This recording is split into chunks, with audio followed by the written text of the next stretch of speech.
The long-term care facility here in Jacksonville with the highest number of COVID-19 deaths is looking for new management. News 4 Jax reporter Lauren Verno spoke with a man whose father is currently in the facility and says changes need to be made. Tucked away on the Westside, you drive right past Signature Healthcare of Jacksonville if you didn't know it was there. But in recent months, this long-term care facility has become well known. It's invading this facility and it's ravaging this home. Since the pandemic started, 20 residents of this one facility have died from COVID-19. Families for Better Care, Brian Lee, advocates for patients in long-term facilities.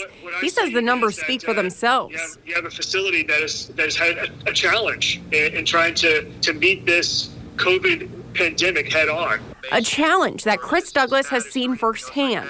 It was only when she threatened to get the police involved that they finally backed off and said, okay, he's been diagnosed with COVID. Douglas serves in the Army and is currently stationed in Germany. He says he first heard about the COVID problem at his father's facility while reading an article online, only to call and find out his father was one of those cases. They didn't provide any other information about where he was transferred to, whether he was still alive, if he had passed away, or anything. So when he was first diagnosed, you guys were not made aware of it?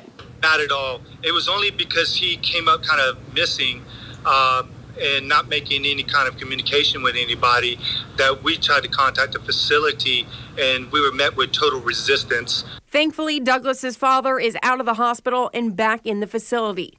But as of today, 30% of all COVID-19 related deaths in Duval County come from this one location. And on Monday, the job listing for a new CEO was posted. But Signature Health says the listing is, quote, not related to the passing of our beloved residents. They put up a job for a CEO. What does that tell you?